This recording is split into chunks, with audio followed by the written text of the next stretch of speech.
बिस्मिल्लाहिर्रहमानिर्रहीम। अस्सलाम वालेकुम नाज़रीन, मैं हूं सैयद आसिम रज़ा। आप देखें मेरा प्रोग्राम खबर कर।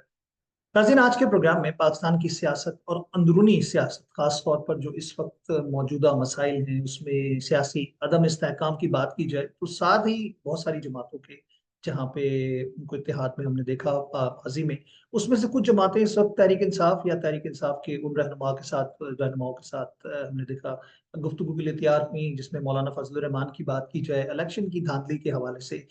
जब नताइज उन लोगों के मुताबिक नहीं आए तो इलेक्शन की धांधली के हवाले से दावे किए गए, बातें की जा रही हैं। अभी भी फॉर्म 47 45 की बात की जा रही है। इमरान खान और उनकी अहलिया को 3 मुकदमात में सजा हो चुकी है और वो अपनी सजा काट रहे हैं। उनकी अहलिया को बनीगाला में उनका सब जेल करार देके उधर रखा गया है और इमरान खान सब अडियाला जेल में मौजूद हैं। अच्छा, जब बात की जाती है इस वक्त सियासी तनाजुर में, तो अचानक से कुछ ना कुछ नया भूचाल हम देखते हैं। कुछ लोग कह रहे हैं कि जी इमरान खान साहब को ईद से पहले छोड़ दिया जाएगा, लेकिन वो ज़ाहिर होता नजर नहीं आ रहा। लतीफ खोसा साहब का बयान आया कि जी ईद के फौरन बाद यानी कि अप्रैल में उनको रिहाई मिल जाएगी और उनके मुकदमात को क्वैश कर दिया जाएगा, या फिर उसमें उनकी जमानत हो जाएगी, या फिर वो सजा मुअत्तल करवा ली जाएगी, जिस तरह एक केस में तोशा खाना वाले ने की गई। फिर उसके बाद उनका निकाह का केस इद्दत के हवाले से जो था उसकी बात की जाएगी, और फिर दहशतगर्दी जो कि हमने 9 मई का वाकया था उसके अंदर बात की, उसको देखा जाए, साइफर केस की बात की जाए। ये बहुत सारी चीजें हैं जो कि अभी पाइलअप हैं और सियासी मंजरनामे पे बहुत ज्यादा गर्मा गर्म नजर आती है। लेकिन अचानक ये एक अछूती बात हुई और बुशरा बीबी के कुछ खास लोगों की जानिब से और पाकिस्तान तहरीक इंसाफ के कुछ खास लोगों की जानिब से बयानिया आना शुरू हो गया कि बुशरा बीबी को जहर दिया जा रहा है। और जहर भी कौन सा?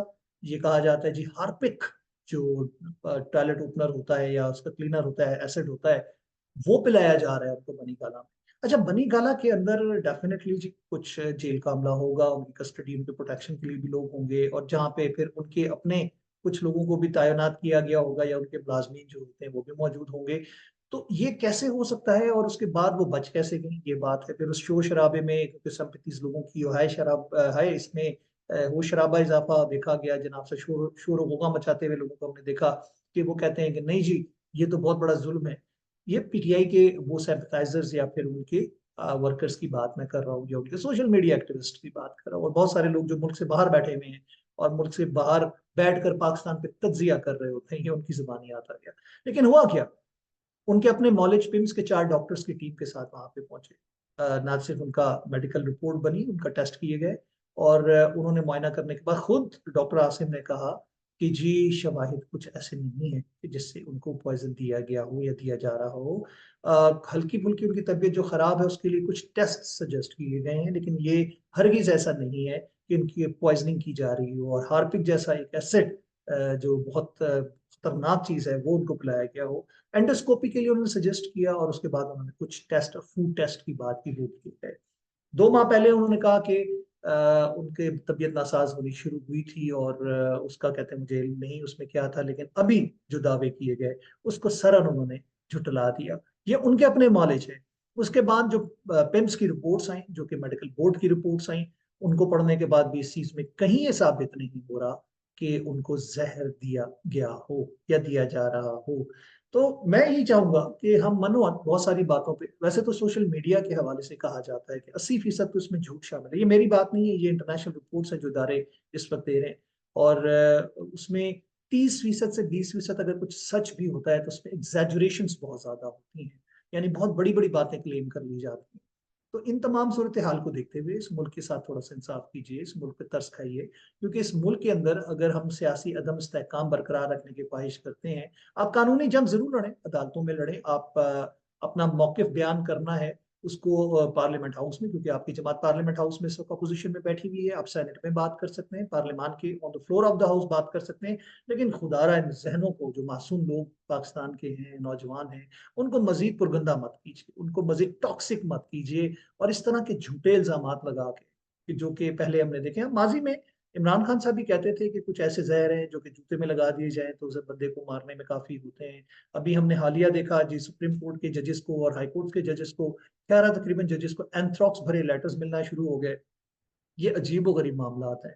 फिर 6 जजेस का जो एक लेटर आ गया, ये सियासत में अचानक से ये भूचाल लाने के लिए, या फिर वो एक कहते हैं ना कि भंवर पैदा करने के लिए तमाम चीजें आती हैं। लेकिन असल हकाइक जब सामने आते हैं तो उसके बाद पता चलता है कि उसमें तो कुछ था ही नहीं। तो इमरान खान साहब के उस वक्त भी दावे थे कि कुछ ऐसी चीजें की जा सकती हैं, मुझे जहर दिया जा सकता है। उन्होंने अपनी एक साबिक अहलिया, उनकी जमात के लोगों ने, उन्होंने नहीं, खैर उनकी जमात के लोगों ने, जिन्होंने उनके ऊपर किताब भी लिखी, उन पे भी ये इल्जाम लगा। हम निजी महफिलों में बैठ के गुफ्तगू जब करते थे तो वहां पे यही आता था कि उसको इमरान खान को जहर देने की कोशिश की। फिर हमने उनके इख्तलाफात देखे, फिर उनकी अलहदगी भी देखी। ये तमाम चीजें हैं जो कि पाकिस्तान की सियासत में इस वक्त आम नजर आती हैं। लेकिन इस वक्त मुल्क को इस्तेहकाम की जरूरत है। हमें मिलकर इस मुल्क को आगे बढ़ाना है, अपनी सोच को मजबूत रख के आगे बढ़ना है, अपने इदारों के साथ खड़े होना है। और इदारों में अगर हम बात करते हैं, हमारे वो शुहदा शामिल हैं। वो शुहदा अभी भी हम देखें कि जो उनके बच्चे, उनकी फैमिलीज आज भी फख्र से सीना तान के कहते हैं कि हमारे बच्चे ने इस मादरे वतन पर अपनी जान निसार की, इसका दिफा करते हुए। और आज भी हमारे फौजी जवान बॉर्डर्स पे हर जगह, आसमानों पे शाहीनों की बात करें, नेवी समंदर के अंदर बात करें, समंदर की गहराइयों के अंदर बात करें, तो वो हर वक्त हमा वक्त पाकिस्तान के दिफा में तैयार रहते हैं। सिक्योरिटी एजेंसी शहीद होती हैं, खासतौर पर दहशत गर्दों के खिलाफ जंग, जिसकी वजह से हम अपने सुकून की नींद सोते हैं। तो इन तमाम चीजों को मद्देनजर रखते हुए आपको इस चीज को जरूर सोचना चाहिए कि हकाइक तो सामने आ जाएंगे। अब कोई चीज झूठी छुपी नहीं रह सकती, क्योंकि इतनी तरक्की साइंस कर चुकी है कि उसके अंदर साइंटिफिकली हर चीज को साबित किया जा सकता है। तो ये भी एक जो खबर गर्म की गई थी कि उनको जहर देने की कोशिश की जा रही है, या खान साहब के हवाले से खबर की जाती है कि जी उनको शायद वहां पे मारने की कोशिश की जाएगी। तो ये तमाम चीजें ऐसी हैं कि जो मुल्क में एक इंतशार पैदा करने के लिए होती हैं। खुदारा इन चीजों से अवॉइड कीजिए। उस मेडिकल रिपोर्ट को जरूर पढ़ें जो मैं आपको दिखा रहा हूँ, इसके अंदर भी कोई ऐसे सबूत नहीं मिले। और मेरा ख्याल है कि इस तमाम चीजों के साथ हमें इस चीज को रियलाइज करना जरूरी है कि मुल्क को, कौम के लिए हमें मस्बत सोचना चाहिए। मैं चाहूंगा आपसे इजाजत, अल्लाह ने के बाद।